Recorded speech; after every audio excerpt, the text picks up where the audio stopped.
What's good, YouTube? It's Jay here. I thought I'd share with you guys my graphic settings for Call of Duty Warzone and Call of Duty Modern Warfare 2. I'll put some of my machine specs on screen. I also have a streaming PC that I stream separately on, but I do record a majority of my gameplay on the same computer. These settings are basically what give me the best, frame rate that I can pull out of this machine thus far without making it look like a total dumpster fire. Quickly, we start off with the display. I run on full screen exclusive. Personally, I've noticed a better frame rate on full screen exclusive. Some people run borderless, so you can like tab out of the game a little bit easier and whatnot. But I noticed a better frame rate on full screen exclusive. I have a 1660 Ti, which is a bit of an old graphics card. My refresh rate is about 144 hertz or 143.996 here. 1920 by 1080. I wish I was on a 1440p monitor, but it is what it is. Next, our dynamic resolution. I have this at the 210. I mean, I've noticed better frame rates with dynamic resolution on. It gives me a better frame rate. I've seen some people in their like tech videos not have this on, but I guess it just depends on your graphics card. For me, this gives me a bit of a frame rate boost. Anything past like 200. Now, for the record, I'm no tech expert, so I could be explaining this completely incorrectly, but this does give me personally a better frame rate. Aspect ratio set to automatic, off for the VSync. Custom frame rate is set to unlimited. If you sometimes are having a bit of a frame rate issue, restarting your shaders optimization can help a lot. Display gamma is this, brightness is 50, and then that's it for this area. Now over to the part that you guys actually care about, which is the quality. So render resolution is set to 100. Our upscaling and sharpening is set to fidelity cast. I've got it around 60. No need to go higher for me personally.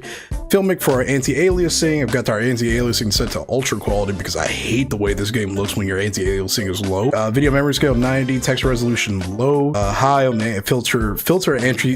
I don't know how to pronounce that word. High on the filter. Texture filter over here. Nearby detail set to high. Distant level of detail low. Now some of these I have set to just personally, like I'm sure if I lowered this even more, I'd even get a better frame rate. But some of these are personal choices because it's just like the way they make the game look a little bit. I'm trying to do a bit of a balance between high performance and good quality, if that makes sense. Distant level of detail low, clutter draw distance short, particle quality high, and particle quality level high. Now what's funny is I had these set to low.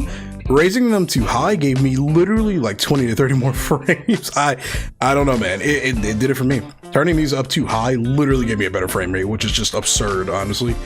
So, play around with these. If you're having some frame rate issues, if you feel like if your frames are too low, try raising these up. Persistent damage layers off, shader quality low, tessellation off. Terrain memory, I normally have this on, but there's a bit of a glitch right now where if you're using a controller, if you try to turn this on, it'll literally take you out of the game or out of the menu. So, like it did just there. So I usually would have that on and set to whatever the setting is, but sometimes it turns itself off, which is just kind of weird. Texture streaming off. This is a stupid setting that should never exist unless you are really going for that pure 4K quality. If you're like in the campaign or something, 4K might be a misuse of the word, but this is just unnecessary in my opinion. Streaming quality set to low, volumetric quality low, deferred physics off, water caustics on.